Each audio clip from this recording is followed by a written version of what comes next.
നമസ്കാരം. എല്ലാ സജ്ജനങ്ങൾക്കും സന്ധ്യാദീപത്തിലേക്ക് സ്വാഗതം.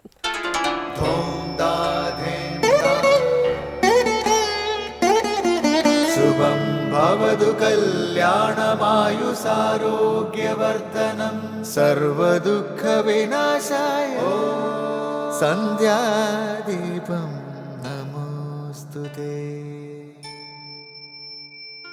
നാമം ജപായനം പുണ്യം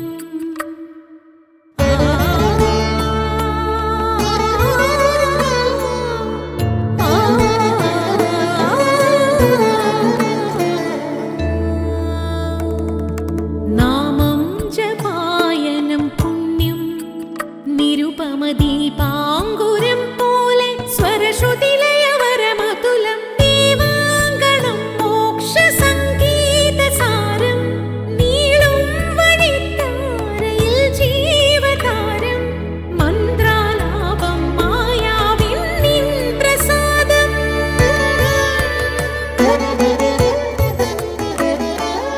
ഇരുൾ നീങ്ങിയുണരുന്ന തെളിനാളദീപം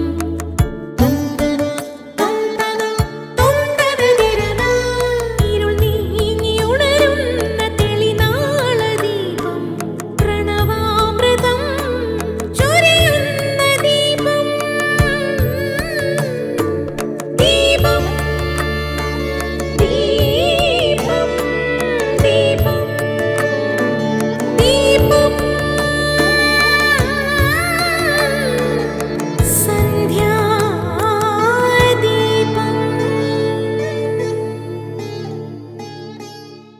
കൂട്ടത്തിലുള്ളവർക്കെല്ലാം സന്തോഷം പകരുന്നവരായിരിക്കണം നേതാക്കൾ എന്ന ഒരു പാഠം കൂടി ഗണപതി ആരാധന നമ്മെ ഓർമ്മപ്പെടുത്തുന്നു. അനുയായികളെയെല്ലാം സ്നേഹിക്കുമ്പോഴും ഉറ്റ സ്നേഹിതരായി അടുത്തു നിർത്തേണ്ടത് സർവാനന്ദകരന്മാരായ സേവന മനസ്കരെ ആയിരിക്കണം. ഗണപതിയുടെ വാഹനം മൂഷികനാകുന്നതിൻ്റെ പിന്നിൽ വലിയ ഒരു പാഠമുണ്ട്. എല്ലാത്തിനെയും മുറിച്ചിടുന്ന തർക്കബുദ്ധിയെയാണ് മൂഷികൻ പ്രതിനിധാനം ചെയ്യുന്നത്. പുരോഗമനപരമായ പദ്ധതികളെല്ലാം പൊളിക്കുന്ന കുതർക്കങ്ങൾ തൻ്റെ അണികളിൽ നിന്നും എതിർപക്ഷത്തു നിന്നും നേതാവിന് നേരിടേണ്ടി വരും. കുതർക്കങ്ങളെ കീഴ്പ്പെടുത്തി എതിർവാദങ്ങളെ പ്രയോജനകരമായി ഉപയോഗിച്ച് മുന്നേറാമെന്നാണ് എലിയുടെ മുകളിലേറി സഞ്ചരിക്കുന്നതിലൂടെ ഗണപതി എന്ന നേതൃഗുണം മനസ്സിലാക്കി തരുന്നത്. ഗണപതിയുടെ 2 കൊമ്പുകളിൽ ഒന്ന് പാതി നഷ്ടമായതാണ്. ദ്വന്ദ്വഭാവമാണ് സംഘർഷങ്ങൾക്ക് കാരണം. ദ്വന്ദ്വത്തെ അതിജീവിച്ചാൽ സംഘർഷങ്ങൾ നീങ്ങി ഏകാഗ്രമായ ശാന്തി ലഭിക്കും. ഒരു നേതാവിനെ സർവശ്രേഷ്ഠനാക്കുന്നത് ദ്വന്ദ്വാത്മകതയില്ലാത്ത ഏകാത്മാനുഭൂതിയിൽ നിന്നുളവാകുന്ന സമത്വമാണ്. നേതൃത്വ മാതൃകയുടെ പരാകാഷ്ഠയായ ഗണപതിയിൽ ഈ സർവോത്തമ വ്യക്തിത്വാദർശം പ്രകടമാണ്. തുടർന്ന് നമ്മെ പ്രചോദിപ്പിക്കുന്ന ഗുരുവചനം കേൾക്കാം. ആത്മാവിന്റെ ശക്തിയെയും ശുദ്ധിയെയും സങ്കോചിപ്പിക്കുന്ന എല്ലാ പ്രവൃത്തികളും ചിന്തകളും അധർമ്മമാണ്. ആത്മാവിനെ പ്രകാശിപ്പിക്കുന്ന ചിന്തകളും പ്രവൃത്തികളും എല്ലാം ധർമ്മവും. കടിഞ്ഞാണില്ലാത്ത മനസ്സ് എപ്പോഴും നമ്മെ കീഴോട്ട് പിടിച്ചുവലിക്കും. ഒടുവിൽ നമ്മെ കുത്തിക്കൊല്ലുകയും ചെയ്യും. സുശിക്ഷിതമായ മനസ്സ് നമ്മെ രക്ഷിക്കും, സ്വതന്ത്രരാക്കും.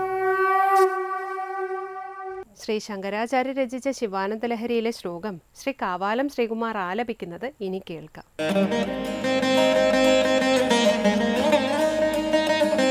ത്വത്പാദാംബുജമർച്ചയാമി പരമം ത്വാം ചിന്തയാമ്യന്വഹം ത്വാമീശം ശരണം വ്രജാമി വചസാ ത്വാമേവ യാചേ വിഭോ. വീക്ഷാമ്യേ ദിശ ചാക്ഷുഷീം സകരുണാം ദിവ്യൈശ്ചിരം പ്രാർത്ഥിതാം. ശംഭോ ലോകഗുരു മദീയ മനസഃ സൗഖ്യോപദേശം കുരു.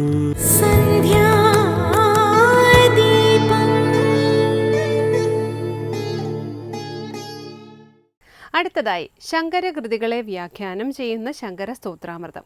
പരമമായ ഭഗവാന്റെ പാദങ്ങളാകുന്ന താമരകളെ ഞാൻ പൂജിക്കുന്നു.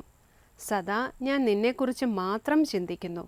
നീയാകുന്ന ഈശ്വരനെ ഞാനിതാ ശരണം പ്രാപിക്കുന്നു. കാരുണ്യത്തോടെയുള്ള ഒരു നോട്ടം എന്നിലുണ്ടാകണമേ എന്ന് ഞാൻ പ്രാർത്ഥിക്കുന്നു. ശ്രീ ശങ്കരാചാര്യ രചിച്ച ശിവാനന്ദലഹരിയിലെ ഈ ഭാഗമാണ് ഇന്ന് ശങ്കര സ്തോത്രാമൃതത്തിൽ സ്വാമി ചിദാനന്ദപുരി വ്യാഖ്യാനിക്കുന്നത്.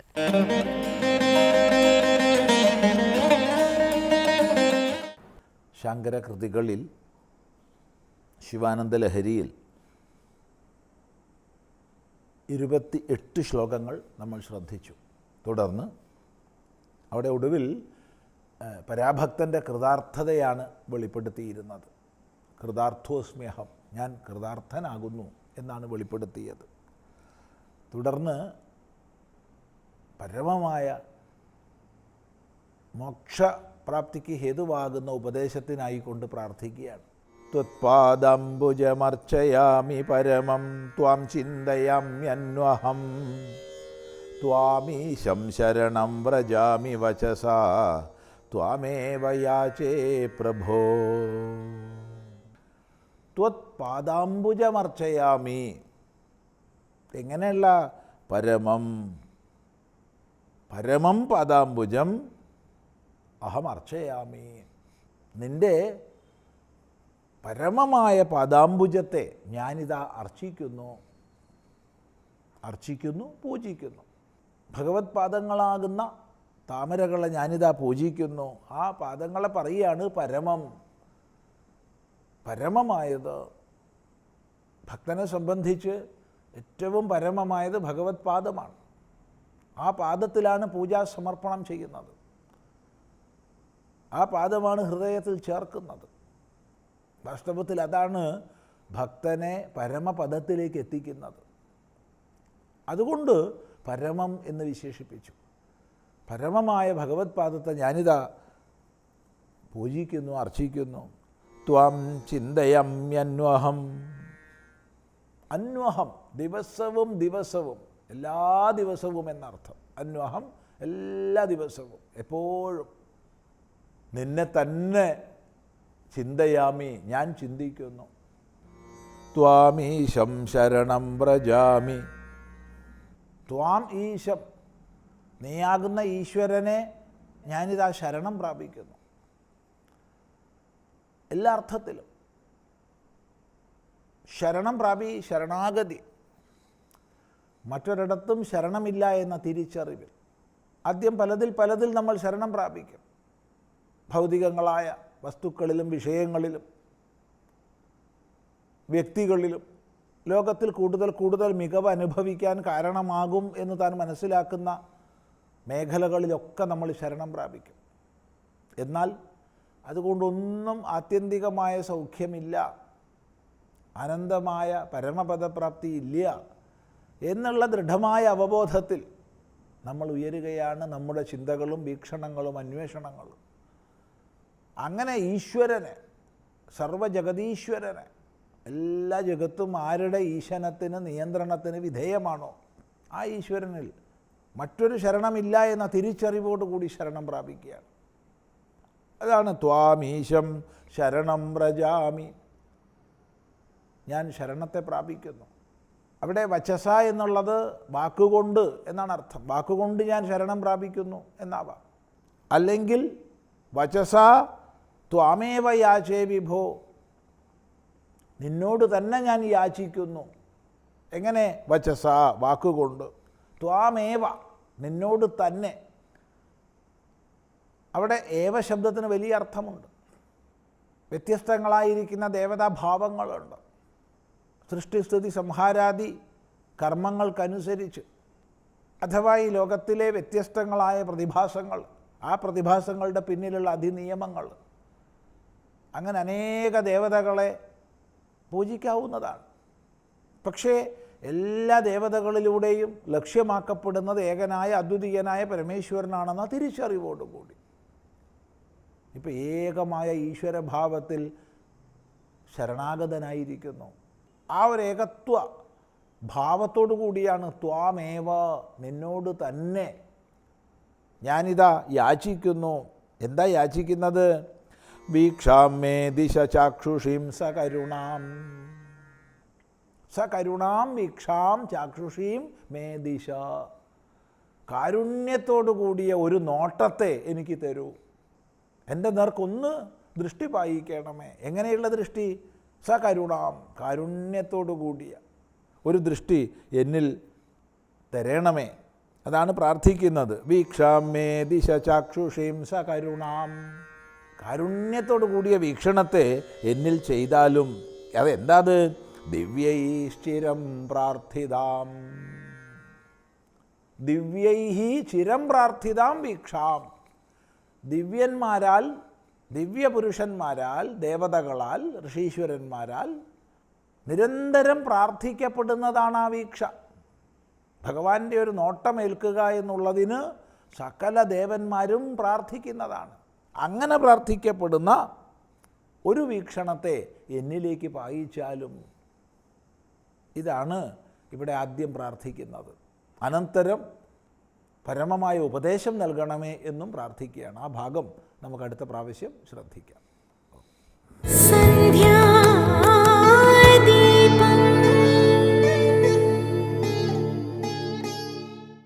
തുടർന്ന് ക്ഷേത്രങ്ങൾ സാധനാ കേന്ദ്രങ്ങൾ എന്ന പങ്ക്തിയിലേക്ക്.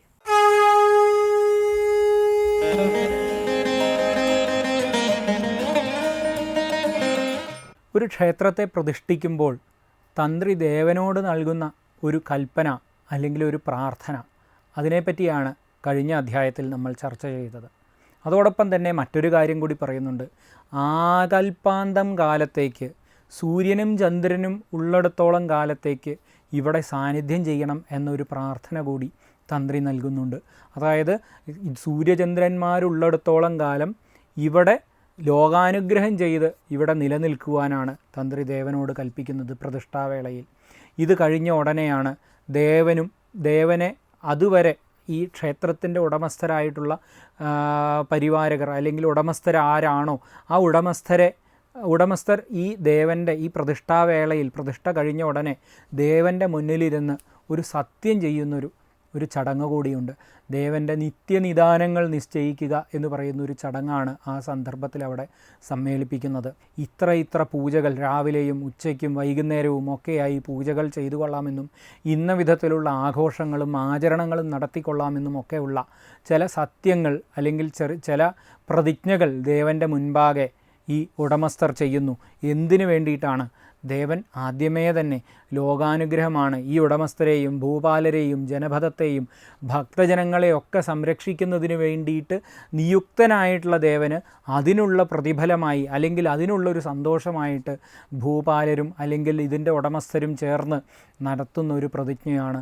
തുടർന്ന് അങ്ങോട്ടുള്ള കാലത്ത് നിത്യനിദാനങ്ങളായി ഈ ക്ഷേത്രത്തിലുള്ള ആചാര പദ്ധതിയുടെ അടിസ്ഥാന പ്രമാണങ്ങളായി അന്ന് ആ ദേവൻ്റെ മുൻപാകെ നടത്തുന്ന ഒരു സത്യം അല്ലെങ്കിൽ ആ ഒരു പ്രതിജ്ഞയാണ് പിന്നീടുള്ള കാലത്തോളം ഒരു ക്ഷേത്രം പുതുതായി രൂപം കൊള്ളുന്ന ഒരു ക്ഷേത്രത്തിലുള്ള ആരാധനാക്രമങ്ങളെയും ആചാരാനുഷ്ഠാനങ്ങളെയും നിർണയിക്കുന്നത്.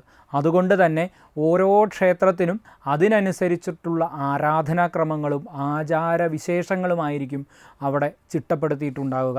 ആ ആരാധനാക്രമങ്ങൾക്കുള്ള പ്രാധാന്യം അത് ഒരു കാലത്തും ലംഘിക്കപ്പെടാൻ പാടില്ലാത്ത ആരാധനാക്രമങ്ങളാണ് എന്നതുകൊണ്ട് തന്നെ ഈ ആചാരങ്ങൾക്ക് ലോപം വരുത്തുക എന്ന് പറയുന്നത് വളരെയധികം വലിയൊരു സത്യലംഘനമായിട്ടാണ് നമുക്ക് മനസ്സിലാക്കേണ്ടത്. ഒരു ക്ഷേത്രത്തിലെ ആചാരവിചാരധാരകൾ ആരംഭിക്കുന്നത് ആ ഘട്ടം മുതൽക്കാണ്. അവസാനമായി ദീപാരാധനയാണ്. ക്ഷേത്ര സന്നിധിയിലെത്തി അവിടുത്തെ പൂജാവിശേഷങ്ങളും ക്ഷേത്ര ചരിത്രവും മനസ്സിലാക്കി ദീപാരാധന തൊഴുതു മടങ്ങാം. എല്ലാവർക്കും നമസ്കാരം.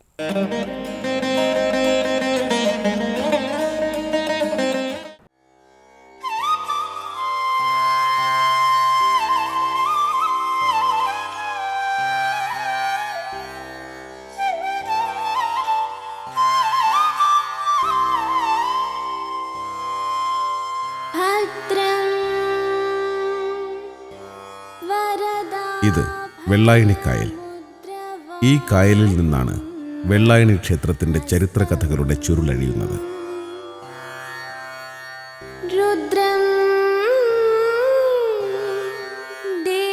ഈ ഓളങ്ങളിലേക്ക് തെന്നി വീശുന്ന കാറ്റിനും വെള്ളി വിതറുന്ന വെയിലിനും സന്ധ്യകൾക്കും എന്നു വേണ്ട, സർവ്വ ഋതുസംക്രമങ്ങൾക്കും പറയാൻ ഒന്നു മാത്രമേ ഉള്ളൂ: വെള്ളായണി ദേവിയുടെ മായാലീലകൾ.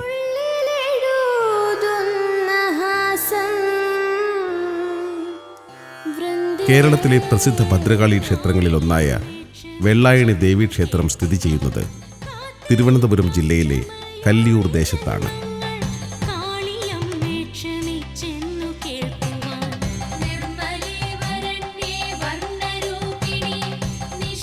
അനന്തപുരിയുടെ ഗംഗ എന്നറിയപ്പെടുന്ന വെള്ളായണി കായലിനുമുണ്ട് ഒരു ചരിത്രം. മഹാഭാരത യുദ്ധത്തിനു ശേഷം ഭഗവത് ശാപമേക്കുന്ന അശ്വത്ഥമാവ് 3000 വർഷത്തോളം ജീർണിച്ച മുറിവുകളുമായി ഭൂമിയിൽ അലഞ്ഞുതിരിയാൻ വിധിക്കപ്പെട്ട സഞ്ചാരവീഥികളിലൊന്നായിരുന്നു വെള്ളായണിയുടെ പുരാണ വഴികൾ. സഹസ്രാബ്ദങ്ങളായുള്ള യാത്രയിൽ കുതിരയുടെ മുഖഛായയും മനുഷ്യന്റെ രൂപവുമൊത്ത അശ്വത്ഥമാവിനെ പല തലമുറയിൽപ്പെട്ടവരും മുന്നിൽ കണ്ടിട്ടുണ്ട് എന്നാണ് പറയപ്പെടുന്നത്. ഒരിക്കൽ പാടത്ത് പണിയെടുത്തുകൊണ്ടിരുന്ന കർഷകൻ വഴിവക്കിലൂടെ നടന്നു വരുന്ന സന്യാസിയോട് തനിക്ക് ദാഹജലവുമായി വരുന്ന തൻ്റെ ഭാര്യ ഗംഗയെ കണ്ടോ എന്ന് തിരക്കുന്നു. കർഷകന് മുന്നിൽ വന്നു നിന്ന സന്യാസി പ്രാർത്ഥനയോടെ ഒരു നെൽക്കതിർ പിഴുതെടുത്ത് നിന്റെ ഗംഗ ഇവിടെ തന്നെയുണ്ട് എന്ന് പറയുന്നു.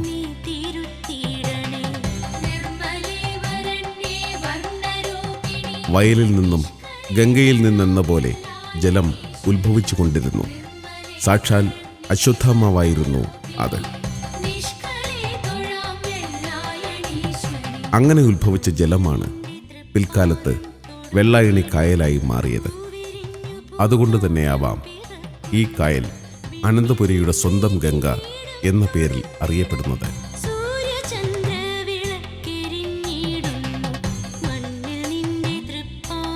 അത്രമേൽ ശുദ്ധമാണ് വെള്ളായണി കായൽ പരപ്പ്.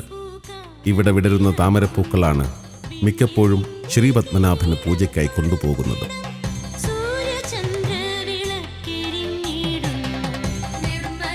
ഒരിക്കൽ ഈ കായൽ പരപ്പിൽ വിരിഞ്ഞ വലിയ ചെന്താമരയ്ക്കുള്ളിലാണ് തിളങ്ങുന്ന സാളഗ്രാമമായി കുലശേഖരവാത്തി ദേവീ ചൈതന്യത്തെ ആദ്യമായി കണ്ടെടുത്തതും.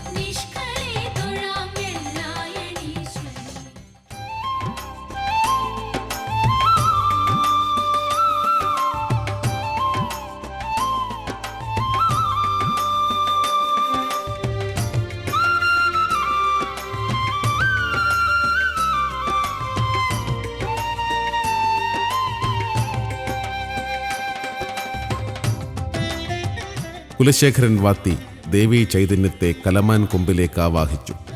തുടർന്ന് പച്ചോലപ്പന്തൽ കെട്ടി വരിക്കപ്ലാവിൻ കൊമ്പിൽ തീർത്ത തിരുമുടിയിൽ ആവാഹിച്ചു പൂജ തുടങ്ങി.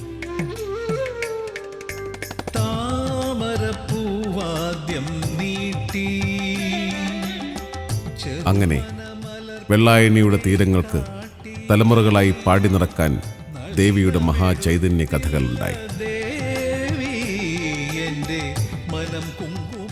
വെള്ളായണി ക്ഷേത്രത്തിലെ ആരാധനാ വിഗ്രഹമായ തിരുമുടിയുടെ ചൈതന്യ തീവ്രത അധികാരികൾക്ക് ബോധ്യമായ പല സന്ദർഭങ്ങളും ഉണ്ടായിട്ടുണ്ട്. തിരുവിതാംകൂർ മഹാരാജാവ് ഒരിക്കൽ പ്രതിഷ്ഠാ വിഗ്രഹങ്ങൾ ഒഴികെയുള്ള എല്ലാ വിഗ്രഹങ്ങളും കൊട്ടാരത്തിൽ എഴുന്നള്ളിക്കാൻ കൽപ്പന പുറപ്പെടുവിച്ചു. അങ്ങനെ കേളൻ കുലശേഖരവാത്തി വെള്ളായണി തിരുമുടി എഴുന്നള്ളിച്ചെത്തിയപ്പോൾ മറ്റു വിഗ്രഹങ്ങൾ ആദരപൂർവ്വം വണങ്ങുന്ന മട്ടിൽ പീഠങ്ങളിൽ നിന്ന് ഉയർന്നു എന്നൊരൈതിഹ്യമുണ്ട്. അതുകൊണ്ട് വെള്ളായണി തിരുമുടിയെ മഹാരാജാവ് ഒരു പൂജാഹാളിൽ വെച്ച് പൂട്ടാൻ കൽപ്പിച്ചു. നിരാശനായി മടങ്ങിയ കേളൻ കുലശേഖരവാത്തിക്ക് സ്വപ്നദർശനത്തിൽ പല വഴികളും തെളിഞ്ഞുകെട്ടി. അതനുസരിച്ച് കരുവൻ പറയൻ എന്ന മഹാമാന്ത്രികനെ സന്ദർശിച്ചു. അദ്ദേഹം ദേവിയെ മോചിപ്പിക്കാനുള്ള മന്ത്രം അരുളിക്കൊടുത്തു. അങ്ങനെ തിരുമുടിയുമായി വാത്തി മടങ്ങുമ്പോൾ സന്ധ്യയായി. പള്ളിച്ചെല്ലിലെ ഒരു വീട്ടിൽ പൂജയ്ക്കുള്ള ദ്രവ്യങ്ങൾ ചോദിച്ചു. അവിടെ ഒരു വൃദ്ധ മാത്രമേ ഉണ്ടായിരുന്നുള്ളൂ. സന്മനസ്സും ഭക്തിയുമുള്ള അവർ തൻ്റെ നിസ്സഹായാവസ്ഥ കേൾപ്പിച്ചു. ഉടൻ തന്നെ തെങ്ങിളനീർ അടർത്താൻ പാകത്തിൽ ചാഞ്ഞു വന്നു. പത്തായത്തിലെ നെല്ലിൽ കുറേ ഭാഗം പൊരിയായി മാറി. വാഴക്കുലയിലെ ഒരു പടല പഴുത്തതായി കാണപ്പെട്ടു. ഭക്തി നിർഭരമായി അങ്ങനെ പൂജ നടന്ന ആ വൃദ്ധമാതാവിൻ്റെ തറവാടാണ് മാവർത്തല. പള്ളിച്ചൽ ദിക്കുബലി കഴിഞ്ഞാൽ ഇന്നും തിരുമുടിയെ ആദ്യം എഴുന്നള്ളിക്കുന്ന വീടാണിത്.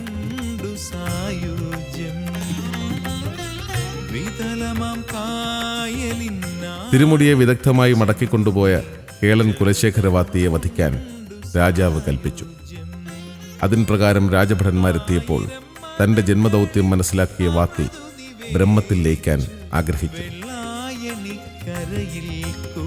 തൻ്റെ സർവസിദ്ധികളും ക്ഷേത്രത്തിന് സമീപത്തുള്ള കാവിനകത്തെ ഒരു സ്ഥലത്ത് പ്രതിഷ്ഠിച്ചു. ലിംഗപ്രതിഷ്ഠ നടത്തിയ ശേഷം ധ്യാനിക്കാൻ അല്പസമയം അദ്ദേഹം ആവശ്യപ്പെട്ടു. അങ്ങനെ സമാധിയിലൂടെ അദ്ദേഹം ബ്രഹ്മചൈതന്യത്തിൽ ലയിച്ചു. മധുവാണിയേ നീലമുകിൽ വേണിയേ ക്ഷേത്രത്തിലെ പ്രധാന പൂജ മധുപൂജ എന്നറിയപ്പെടുന്നു. ഇത് ഞായർ, ചൊവ്വ, വെള്ളി എന്നീ ദിവസങ്ങളിൽ ഉച്ചയ്ക്ക് 12 മണിക്ക് ആരംഭിച്ച് 1:30 ദീപാരാധനയോടെ സമാപിക്കും. ക്ഷേത്രത്തിൽ തന്നെ പാകം ചെയ്യുന്ന മറ്റൊരു നിവേദ്യമാണ് വറപൊടി. കൊല്ല സമുദായത്തിൽപ്പെട്ടവരാണ് വറയുണ്ടാക്കുന്നത്.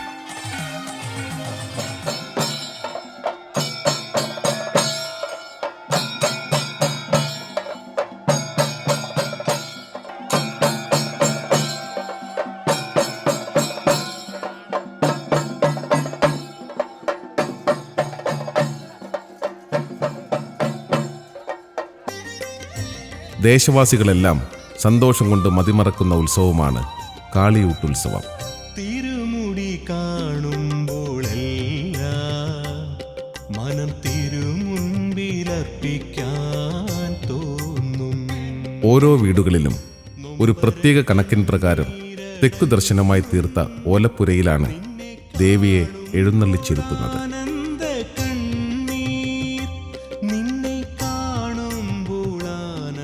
ദേവി ദാരികനെ അന്വേഷിച്ച് ദേശങ്ങളിലേക്ക് പോകുമ്പോൾ അമ്മയെ വരവേൽക്കുന്നതായുള്ള ചടങ്ങാണ് നിറപൂജ.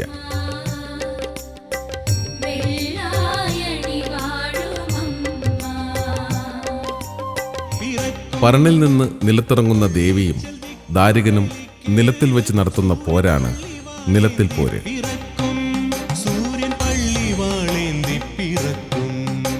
പലവിധ ആയുധങ്ങളുമായി പോരിനിറങ്ങുന്ന ദേവിയും ദാരികനും ഉഗ്രമായ പോരാട്ടം നടത്തുന്നു. പോരിനൊടുവിൽ 7ാമത്തെ പോരിൽ ദാരികന്റെ ശിരസ് കൊയ്തെടുത്ത് ബ്രഹ്മസ്ഥാനത്തർപ്പിക്കുന്നു.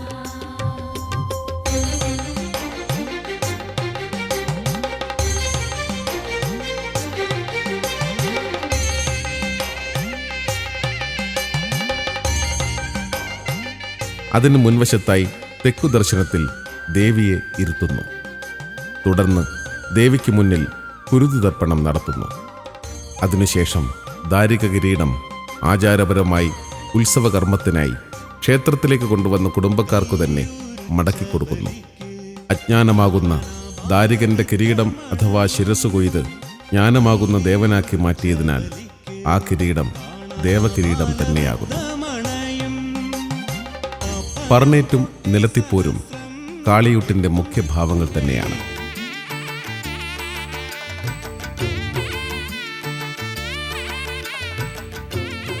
ഒരു ദിനം കൊണ്ട് പറഞ്ഞു പോകാവുന്നതല്ലല്ലോ ദേവീ മാഹാത്മ്യം. ഒരു യുഗം പറഞ്ഞാലും തീരാതെ തോരാതെ അതിങ്ങനെ അനാദിയായി പ്രവഹിച്ചുകൊണ്ടിരിക്കുന്നു.